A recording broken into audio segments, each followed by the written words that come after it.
Magandang umaga mga kabahagi. Welcome po dito sa ating programang Pamumuno 2025. Muli po sumasa inyo ang isang oras na programang hihimay sa mga adhikain, mga plataforma ng mga tumatakbo ngayong halalan. Ako po ang inyong lingkod, Met Sanding Minion. At siyempre po mga kabahagi, ako po naman ang inyong kabahagi sa Himpapawid, Ben Paipon, para sa ating Pamumuno 2025. So, eto na muna ha.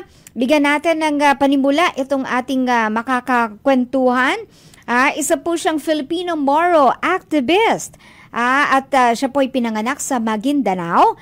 Co-chairperson ng Sandugo Movement of Moro and Indigenous Peoples for Self-Determination. Nagtapos po ng Bachelors of Arts in Journalism. Aba!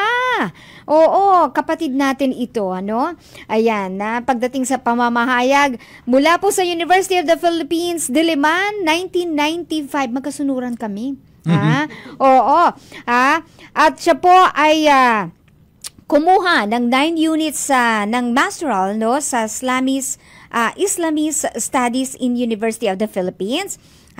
Bukod po dyan, nag-take rin po siya ng unit sa MS in Development Administration. Ayan, sa University of Southern Philippines naman. Sa Mindanao po ito, no? Ayan. Nagsilbi po bilang Pangulo ng Union of Journalists of the Philippines. At naging National Chairperson po ng National Union of Students of the Philippines taong 1995. Siya po, ang naging dahilan kung bakit po kabilang, no, sa nagtatag nitong Moro Christian People's Alliance year 1999.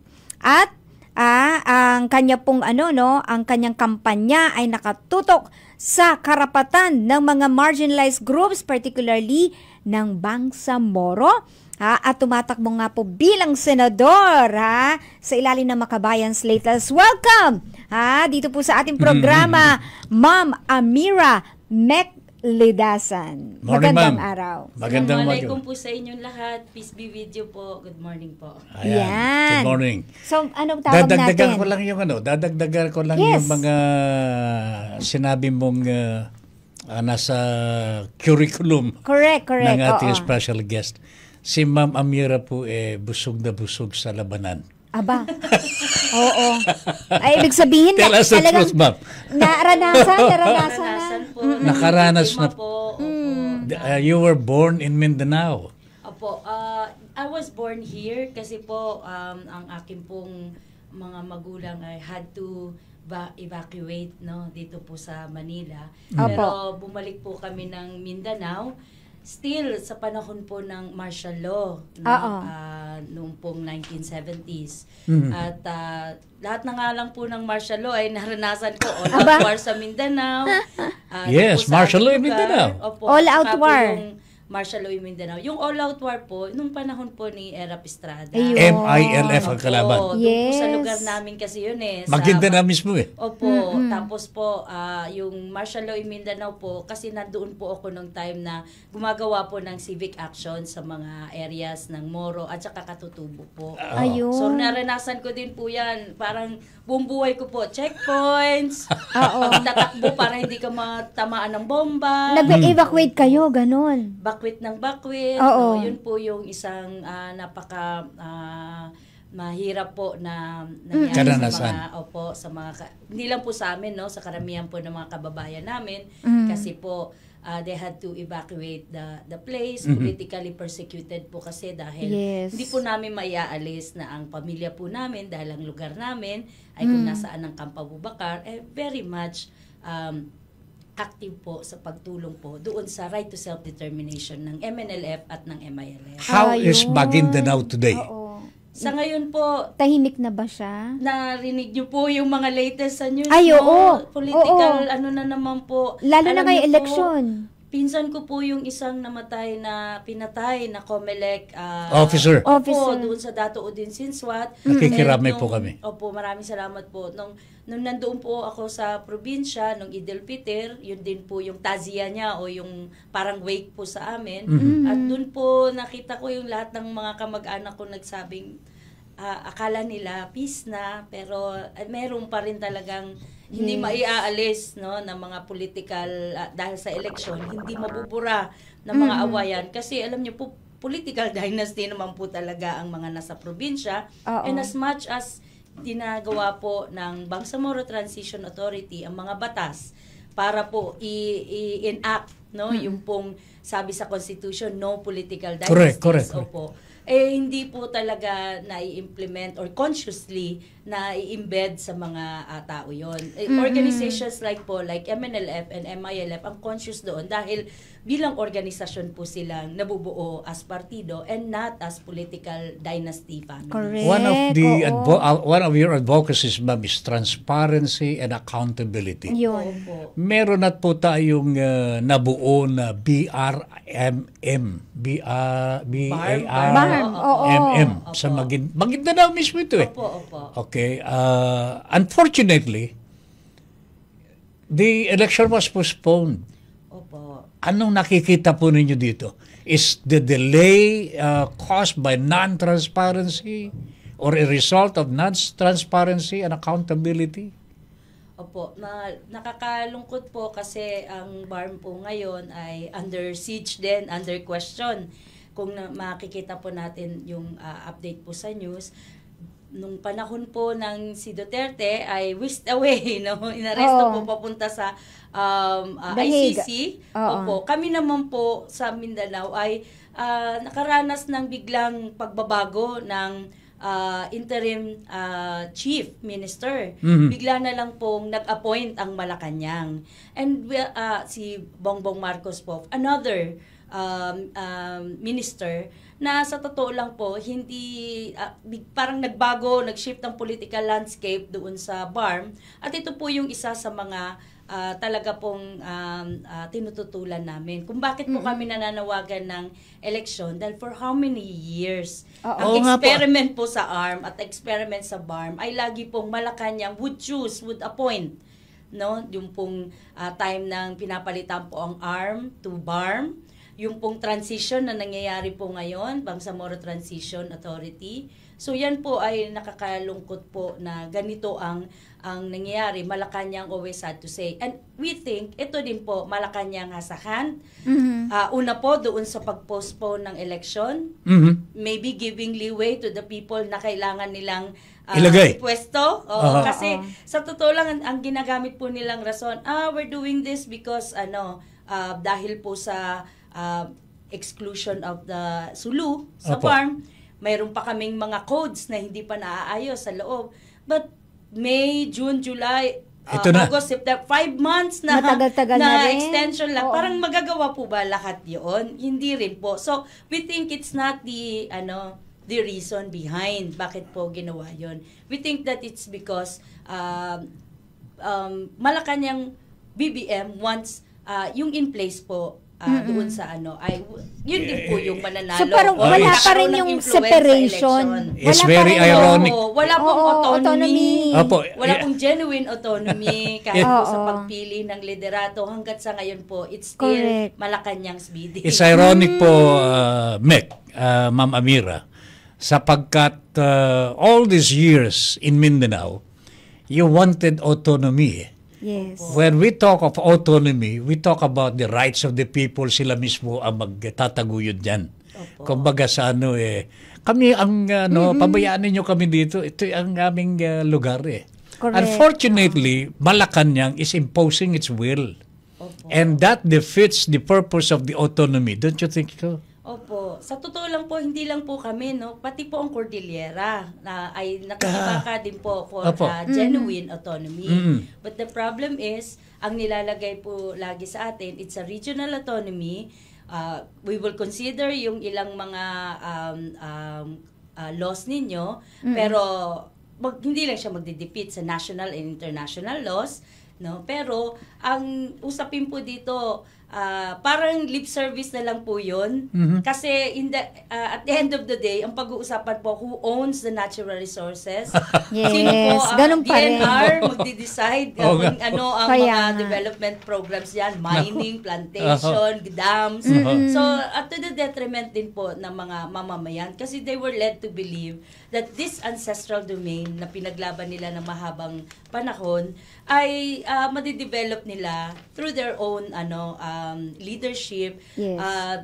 considering yung kanilang mga traditional na pinapaunlad din po. Ayaw po naman natin maging backward ang ating kultura. Gusto po natin mapaunlad din siya. Pero papaano po yun magagawa kung hahadlangan at hahadlangan din po ng nakaupo po sa Malacanang para maging parang extension niya ang autonomy, and instead of strengthening it ay limiting it, no, at na magiging na lang po stampad, no, para po mapahupa na ang mga pakikibaka at matahimik na ang mamamayan. But the problem is, if the problem still persists, if the root causes of the problem are not addressed, ganyan po ang kakaharapin Magpapatuloy. natin. Magkakaroon Sayang. po talaga ng kaguluhan pa rin. Oo. Napakayaman pa naman ng Mindanao area, no? Opo. No, kung Cordillera po tutuusin. at saka ang Oo. Mindanao talagang pareho pong makikita natin ng mga North and South. Opo, North and South na ganyan po Ganun ang yung kanilang problema. pakikibaka. Yes. Oh my Naku, goodness. sige.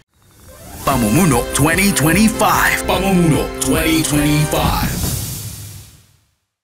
Okay, muli po nagbabalik ang ating programang Pamumuno 2025. Dumako tayo, Met, dito sa advocacy po ni MEC, Ma'am Amira, no? Lidasan. Pang senador po ito. Opo. Okay. Ang advocacy po ninyo ay nandito sa mga lumad, mga indigenous people. And hindi lamang po yun, siyempre yung edukasyon po nila at mga kalusugan. Bakit palaging nahuhuli ito mga taong ito? Mga IPs natin. Bakit po napapabayaan? Unang-una po, papakilala lang po ako. Isa po ako sa 11 na senatorial boss na tumatakbo po sa Senado sa ilalim po ng Makabayan, Koalisyong Makabayan.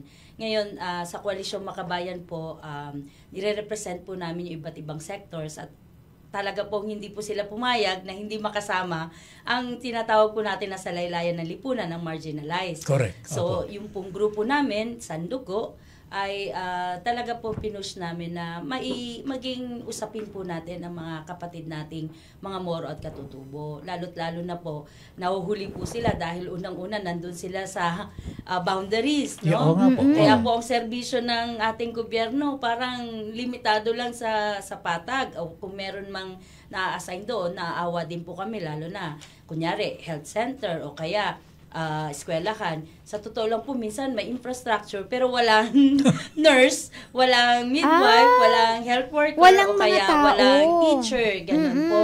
So, dahil po yan sa nakikita rin natin na tagibang na budget, no? At saka safety din po para doon sa mga nagtatrabaho para doon. Nananawagan nga po tayo ng doctors to the barrios, pero hindi naman po tayo nagbibigay ng karamtang budget, no? Dagdag na budget para sa health at saka sa education para po mas ma-distribute po natin. Matugunan yung pangangailangan nila. Pangangailangan at mahikayat po ang mga lalong bagong graduates. Imbis na pumunta abroad, serve the people, no? Pumunta po sa Yeah. mga probinsya, sa kanayunan, no? At makita po nila, makatulong sila sa pagresolba sa problema. Ang nalulungkot lang din po kami po sa mga NGOs at people's organization ay tumulong po doon sa pagtatayo ng ilang mga katutubo, lalo na po ang lumad, sa pagtatayo nila ng school. Sa totoo lang po, ang ganda ng kanilang curriculum dahil hindi lang po ito numeracy at saka literacy. Usapin po ito ng pag-alam sa agrikultura. Ano ang ating traditional na mga binhi, na mga para po matugunan ng agrikultura sa kanilang lugar at magkaroon po ng sustainable development. Napakaganda po kasi tinuturoan mo ang isang batang lumad na alamin ang problema ng kanyang lipunan at tumulong para resolve Akma ito. sana, no? Oo. Para sa talagang kailangan nila sa Ganun din po community. sa amin sa mga madrasa, no? Ang mga kapatid po namin mga Moro ay talagang gusto pong makita yung tungkol po doon sa pangangailangan ng aming lipunan. Marami daw pong mga agricultural lands dyan sa Mindanao. Opo. Bakit hindi po maging bread basket po yun? Kasi po, sa totoo lang po, sa ngayon, with the rice liberalization and tarification laws, parang mas marami pong nai-import, no, na Okay. mga rice ngayon. Yan po ang policy sa atin. Galing po akong Cordillera at isa pong malaking problema nila doon, ang nabubulok na mga tanim nila. Ayan. Oo, pananim. Talaga pong tinatapatan ng import, hindi lang po bigas, kung hindi yung mga gulay at iba pang mga... Kung kayo po Yun ang manalo, masama. ma'am, no? Kung Oo. kayo po palarin, manalo at idadalangin din po namin na magkita po tayo sa Senado. Opo, ano? opo. Sususugan po ba ninyo or will you aim to revisit etong trade liberalization na binanggit po ninyo? Yes po. Pababago po ba ninyo ito? Para maiyakma po natin yung talagang pangangailangan ng ating bansa to yung supply of basic commodities na kailangan po nila. Opo, kami po sa Makabayan talagang nananawagan po ng food sovereignty. Hindi po yung Food import. sovereignty Opo. ang tawag po diyan. Opo, hindi po import liberalization na Kumbaga tayo magsusupply Opo. na, no, sa lahat. Suportahan po natin ang ating mga magsasaka. Ang mga kapatid ni Chupong Moro at saka Katutubo ay magsasaka din. At mayroon po tayong hindi lang po mga katutubo po na mga kaalaman sa pagsasaka na maaaring makasupport po sa atin, makasustain doon sa ating pangangailangan ng pagkain. Yes. Ang problema po, ang mga lupa ng karamihan sa amin ay tinanuyuan ng mga plantasyon. Pa-export naman po ang ating produksyon. Ganun. Plantasyon Lumalabas. po ng palm, oil palm. Okay. No? Plantasyon po ng banana, Cavendish, yung Dole at Del Monte po ng mga pineapple. So talaga pong palabas naman po ang mga sakahan. At to the detriment din po ng mga katutubo at Moro. Napapalaya sila kasi plantasyon, you need more than 50 hectares, 100 hectares, no, para Tsaka Ang hindi dami- ordinaryo ang daming magsasaka napapala- ito, Opo. no? At saka hindi po yung Oo. mga katutubo ang pinapasaka doon. Nagkumukuha po ng manggagawang bukid Yun. mula sa Naku ibang po. na napakabarat ng sweldo. Oo. Kaya My nakakaawa po talaga yung sitwasyon natin sa ating mga probinsya. Nako, sayang na napakataba pa naman ng mga lupa doon, no? Opo. Oo, nasasayang yung ganda ng agricultural lands natin. Sige, mamaya pag-uusapan natin mga plano para po sa edukasyon, no, ng mga IPs natin at syempre yung kanilang mga kanina binanggit yung health services. Paano ba ang plano, no, ni Ma'am Mek pagdating sa sa serbisyong pangkalusugan ng mga kababayan natin dyan sa Mindanao at sa iba pang parte ng ating Pilipinas sa pagbabalik ng Pamumuno 2025. Pamumuno 2025. Pamumuno 2025. Tata Ben, kanina may binabanggit ka, no, while we're on break, yung isa pa sa mga nagpapahirap sa mga kababayan natin, lalong-lalo na ang mga magsasaka, 'di ba? Ito yung mga dagdag na kumbaga buwis, 'di ba? Papaano ano ang sakali, no, kung sakasakaling kayo po ay makapwesto, ano ang gagawin niyo dito sa mga karagdagang buwis na ito? Na sabi nga maraming mga magsasaka natin ang pumapasan. Opo, unang-una po, nakakaawa po ang mga kapatid natin mga magsasaka. Kami rin po mga bangsamoro at mga katutubo, no, ay pasan-pasan po yung responsibilidad na pakainin ng buong mamamayan, pero wala pong tulong na nakukuha sa gobyerno. Pasan-pasan po nila yung una, kawalan ng lupa, makikisaka sila, yung renta, no, doon po sa may-ari ng lupa, minsan dumudoble yan, pag may sakuna, may klima, may problem sa climate change, ay sila rin po ang mga problema, no? At nadadagdagan yung utang nila sa renta. Idagdag nyo pa po dyan yung mga chemicals, no? At saka yung mga pataba na talagang ang natutuwa po dyan yung mga nagbebenta nito at nag-i-import nito. Correct, no? correct. So talagang nakakaawa po sila. Sa amin po, sa Makabayan, meron po kaming kasamang magsasaka, no? Na talaga pong nakikibaka para doon sa pagtulong sa mga kapatid nating mga magsasaka.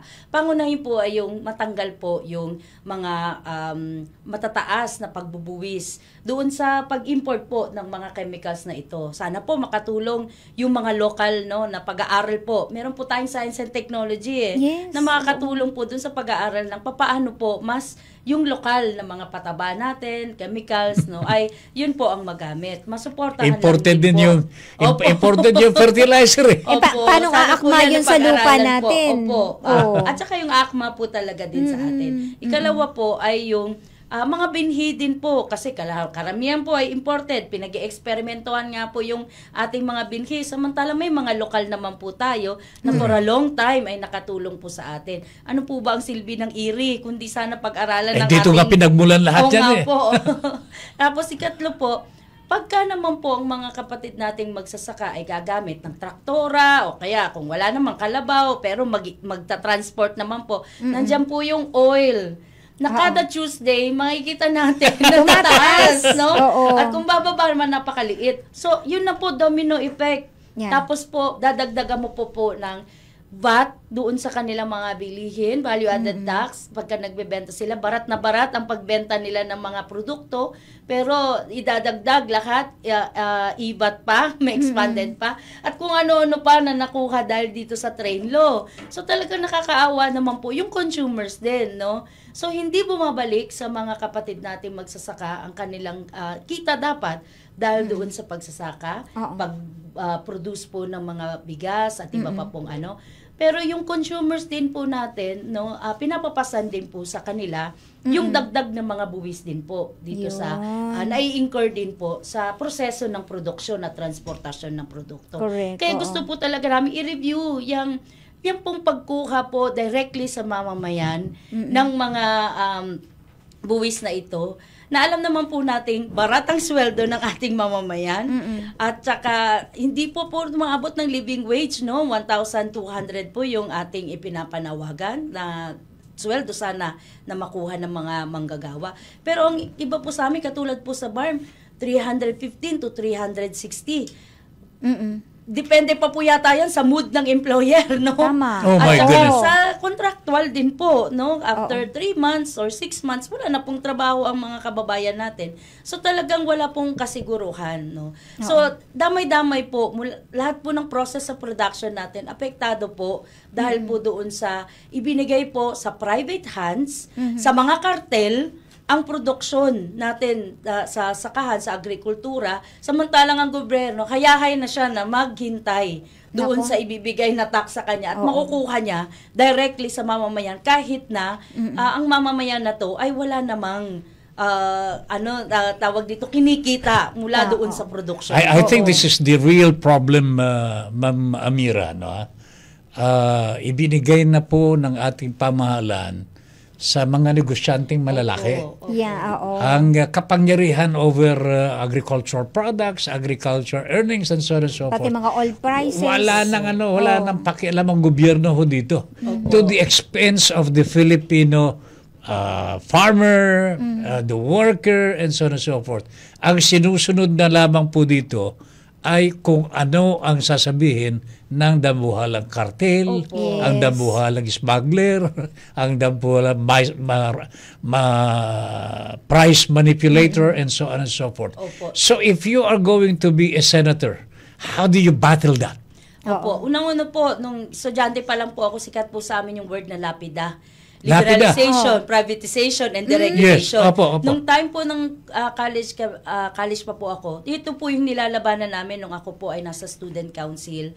Nagsasalita rin po kami tungkol sa lipunan. Kasi ito po yung tinatanggal na po yung deregulation sa oil, no? Yung pong tumutulong dapat sa mamamayan para parang buffer fund, no? Yun po yung panahon na namulat po ako. Kasi iba po yung biglang taas po ng lahat ng presyo, no? Na hindi na po, wala na pong upat, no? Wala na pong nakakapagpigil, no? Kaya yun po ang aming talagang isang, hanggat sa ngayon ay talaga pong pinaglalaban, yun pong tanggalin po ang lahat ng mga added tax, no, doon na direkta pong sa mamamayan, no, na hindi po nakakakuha ng maayos na sweldo, karamtatang sweldo, no, wag po sa kanila ipasan yung tax na dapat kinakakuha ng bahay. Bakit po hindi nila i-tax yung sinasabi niyo pong yumayaman na mga private mas malaki po ang karamihan sa kanila. Mas malaki kita nila doon sa kanila na lang. At saka meron po silang mga tax holidays. Nakakalungkot po na ganun po yung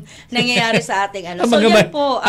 Mahihirap walang tax holiday. Opo. Correct. So, kalamihan po dyan ay talagang inuugat po namin doon sa mga ginawa po talaga na structural adjustments, no, dito sa ating bansa. Pero Ma'am Amina, Ma'am Amira, wala ngang tax holiday ang mga manggagawa daw, yung mga maralita. Meron naman daw po silang lumad. Meron naman daw silang akap. May tupad. Tupad. Akap. Pero alam niyo po, yung mga ayuda. Sikat na sikat po yan ngayon dahil election, no? Kasi po yung kanilang vote buying na institutionalized and legalized, no? Yes, pero hindi na walang bilihan. Ano po yan, may kapalit po di ba? At hindi po ito, una po ay mali po talaga na ang loyalty po ninyo at ang legitimacy ninyo ay nakukuha ninyo sa pambabayad sa mamamayan. At ang mamamayan naman po nakakaawa dahil kailan lang naman po ito lumalabas, no? Hindi po ito tulad ng trabaho, mayroon pong silbi sa produksyon. Isa ka pong produktibong mamamayan. Hindi ka po dapat nire-reduce into a beggar na kasi may kakayanan po ang mga mamamayang magtrabaho. Wala lang talaga pong binibigay na trabaho. At ikalawa po, importante po talaga sa atin na ang mamamayan po natin, ang gobyerno natin ay hindi po ilagay ang mga budget na yan sa mga insertions, sa mga dole out, kung hindi ilagay po talaga doon sa pangangailangan. Like, ang health po at saka ang education na kailangan natin. Kinakailangan po yan kahit papano may 6% sa budget, no? Yan po ay international standards na dapat tinitingnan din po ng ating bansa. Ang problema po, DPWH po. Kahit education, DPWH pa rin ang construction ng mga schools, etc. So, parang, kaya po minsan, makakapagtaka kayo, bakit nalalagay tayo sa billionaires, trillionaires ng Forbes list, no? Kasi nakikita niyo naman yung dugtong po ng isang political dynasty. Napupunta po sila sa isang construction firm na nalalagay sa DPWH, napupunta pa sa Senado at sa Senado ginagawa ang mga batas na kung saan dapat ang mga projects mailalagay through sa scrutiny nila sa budget. Kaya talaga pong tuhog-tuhog yan. Kaya sabi po namin talaga, ang mamamayan, dapat po talaga na sila po ang humawak po doon sa kanilang kapalaran. Hindi po dapat na habang buhay, no, na tayo ay nandoon sa dole out, yung pang 4Ps, etc. Ang kailangan po talaga natin, produktibong mamamayan na tumutulong para maging produktibo at maunlad ang ating lipunan. Yes, para matiyak din lahat makikinabang, 'di ba? Hindi lang mga selected few ng mga politiko. At may kapalit, no? Yes. Okay, sige. So, marami pa tayong mga pag-uusapan at mamaya syempre, no, ilalatag ni Ma'am Mek ang mga iba pang mga kanyang adikain sakali po siya ay makapasok sa Senado sa pagbabalik ng ating programang Pamumuno 2025. Pamumuno 2025. Pamumuno 2025. Okay, muli pong nagbabalik. Nako, napakabilis po ng oras. Nasa final segment na tayo tatabi ng programa. At bago yung ating mga komento mula sa mga viewers natin at syempre mga shout out natin. Ikaw na muna tatabi ng magtanong. Oo. Ano bang gusto yung matinding tanong.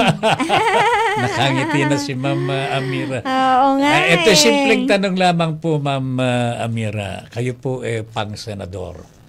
And you have discussed a lot of the problems already confronting the Filipino people today. nakikita po ninyo na nakikita nila kung ano po yung mga dapat po natin gawin. Bagamat meron pa tayo mga idadagdag mamaya ng konti, gusto ko po lang malaman po sa inyo, bakit kayo po ang pipiliin ng taong bayan? Bakit kayo po ang iboboto pag senador itong darating na May 2025? Mama Mira, please. Assalamualaikum po sa inyong lahat. Ako po ay may mahabang track record po sa pakikibaka po para sa karapatang pantao, lalo na po sa karapatan ng mga kapatid ninyong Moro at Katutubo, mga marginalized ng ating lipunan. Sa hanay po namin ay talaga pong pinaglaban namin ang karapatan para sa lupang ninuno, no, at saka karapatan po sa sariling pagpapasya. Laban po doon sa mga mapaminsalang mga proyekto katulad ng minahan, mga plantasyon na nag-aagaw po doon sa lupang ninuno at nagbubunsod po ng paglayas po ng mga kapatid natin o sa pilitang paglikas sa mga komunidad namin. So ito pong mga sa plataforma po namin kasama po sa Makabayan ay pinupush po talaga namin yung pagrespeto sa lupang ninuno.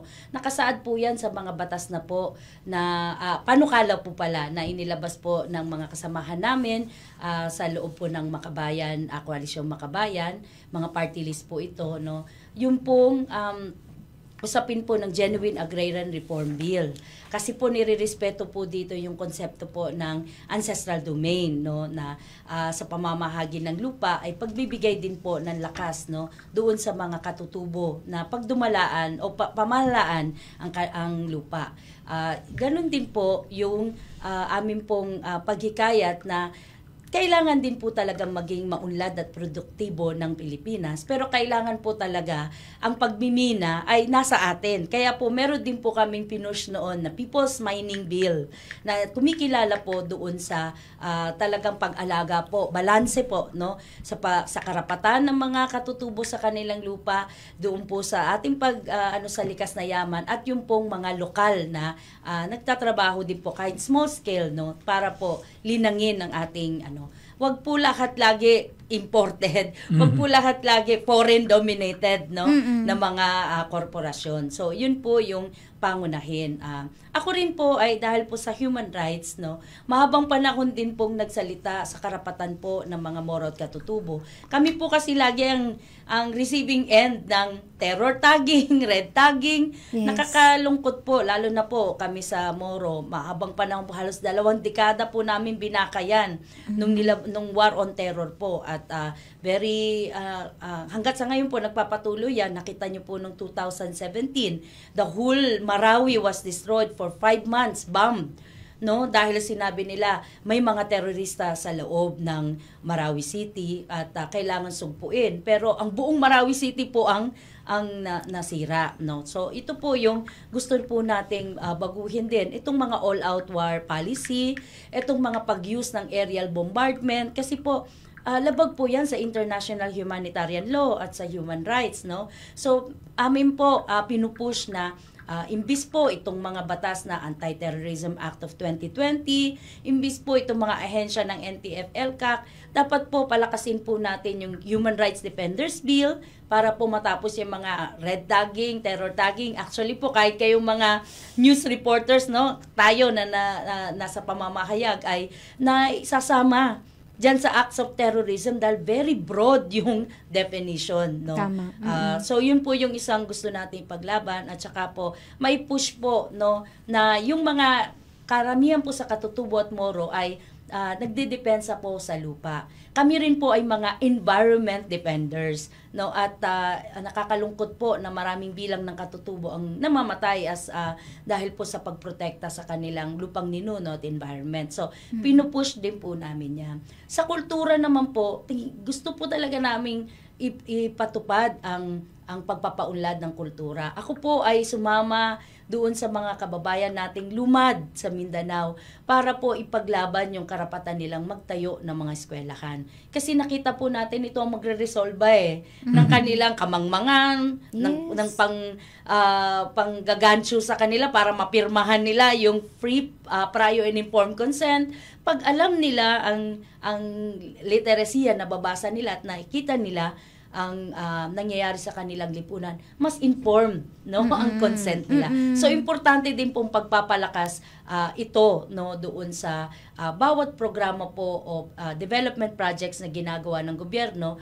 Wag po sanang lokohin, takutin, no, sa pamamagitan ng ahensya, kunyari ng NCIP, no, dapat tumutugon sa problema ng mga katutubo, pero ang komisyon na ito ay lalo pang naging entry point ng pagbebenta ng mga lupa, pagpuwersa na makuha ang free, prior, and informed consent at panluloko sa mga katutubo. Dapat na po bang i-abolish yung NCIP? Opo, marami po sa aming mga tumatakbo sa senador ngayon ang nananawagan po na hindi po talaga nakatulong ang NCIP sa pagprotekta at pagkilala sa lupang ninuno. Mas ito po ay nag-facilitate doon sa pagbebenta ng lupa doon sa ibang, mga foreigners at saka malalaking dambuhalang mga construction firms. No? Tama, oo. Okay, sige, thank you very much. Right. We have several questions here. Unang-una, ito in line dito sa pagpepreserba, no, ng mga yaman ng mga katutubo natin. When it comes to modernization, ma'am, alam naman natin ang ating gobyerno ay nakatutok diyan in different aspects, no? With technicals, ito mga internet natin and even mga transportation. Paano po natin maisusulong ang modernization nang hindi po naapektuhan ang katutubong yaman natin? Opo. Sa totoo lang po, ang modernization po ng agrikultura ay yung pagme-mechanize po ng agrikultura. Ang hirap po na mag-usap tayo hanggang sa ngayon ng kalabaw at saka ng plow para po sa mga magsasaka natin. No? Para po mapabilis, talagang kailangan po matulungan sa pag-mechanize. Pero alam niyo po, ang traktora nasa sa isang pamilya lang. Yung pa rin po yung may-ari ng buong kalupaan, no? Doon sa mga probinsya. Minsan po, nandoon lang yung kahit po yung nasa local government sana natutulong, no, ay hindi rin po nagagamit dahil ilang pamilya lang din po ang mga pinapagamit. So yun po yung nakakalungkot. Dapat po matulungan po talaga, mapabilis, no, bago po tayo mag-usap ng internet na napakabagal, no, lalo na sa probinsya wala, o kaya ng AI na hindi naman kailangan ng isang kalabaw o isang magsasaka, no. So kailangan pong unahin natin ang pagpapasigla ng ating agrikultura. Kami po sa mga kapatid din yung Moro at Katutubo, gusto po namin yan. Kasi gusto rin po namin mapabilis ang produksyon. Hindi meron pa rin po kami mga traditional na pamamaraan, pero hindi po naiaalis na kailangan po natin pabilisin ang produksyon. May kasama pong ritual at may kasamang prayer ang pagsasaka namin, pero okay na okay din po kung mechanized, may traktora, no? Para po makabagong ano. So yun po, kailangan po may blend, no? Doon sa ganoong ano. Pero kung wala po kasing tulong sa agrikultura at nabanggit po natin, nasa sakamay po kasi yan ng mga private at malalaking Panginoong may lupa. At sila din po ang political dynasty sa probinsya. So papaano po nang hindi natin natitibag ang kanilang kapangyarihan sa buong probinsya, ay yun po yung isang kailangan pong tingnan ng ating pamahalaan, no. So yun po ang kailangan po matulungan ang ating mga kapatid na mga magsasaka. Isa naman pong problema din is ito pong mga sakahan natin, lalo na po Laguna at saka sa Batangas at Cavite, nala-land use conversion na po sila. Sa ngayon? Opo. Mga reclamation. Opo, hindi lang po reclamation. Yung pong mga napunta na po kayo doon sa Villar City, na karamihan po dati ay mga subdivisions naging subdivision na.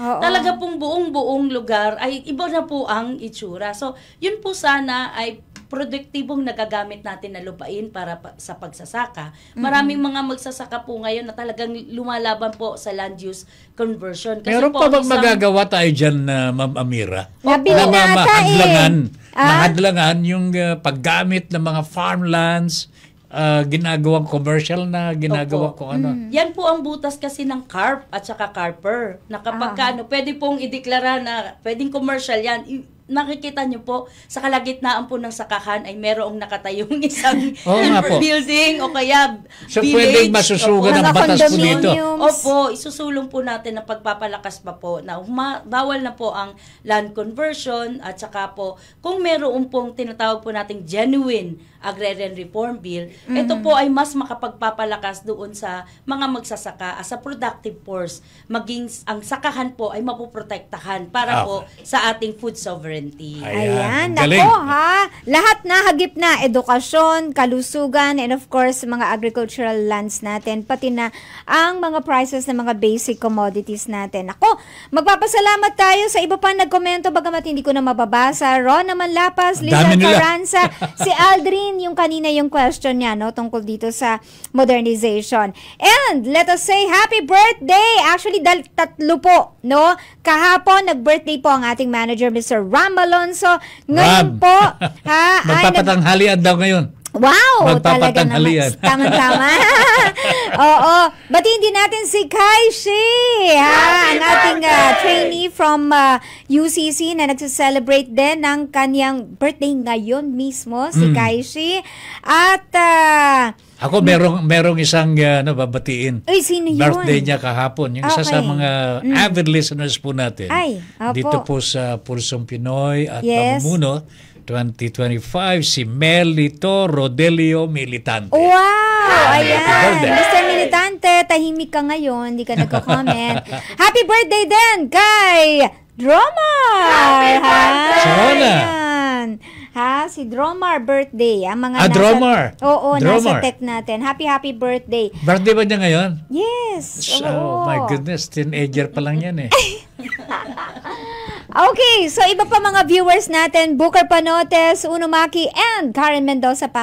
Maraming salamat sa panonood. Tata Ben? All right, Ma'am Amira, thank you very much for your time. And we wish you all the best. Sana po magtagumpay po kayo. Maraming At salamat. and as I always say, see you in the Senate. Opo. Inshallah. Sa amin po. Inshallah. Inshallah. Thank you very much po. And maraming salamat din po sa mga sumusunod. From TUP, Joshua Seda, Dromar Napay. Sa technical department po natin, UST Michael Cruz ng Si Michael. Thank you very much.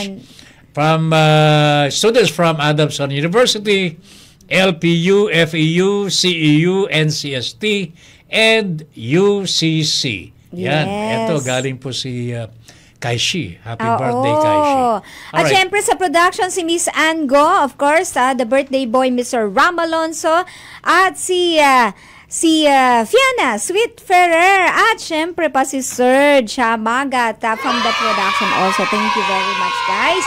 At, nako, sumain nyo na naman ng isang oras na talakayan natin. See you again tomorrow! Isang exciting edition together with isa na namang tatakbo sa pagka-senador. Sa intindi ko, pagka-senador. So, ako po ang inyong lingkod, Met Sanding Minion. At syempre po, mga kabahagi, ako po naman ang inyong naging kabahagi sa ating Pamumuno 2025, Ben Paipon, para sa ating Pamumuno 2025. Bye! Pamumuno 2025. Pamumuno 2025.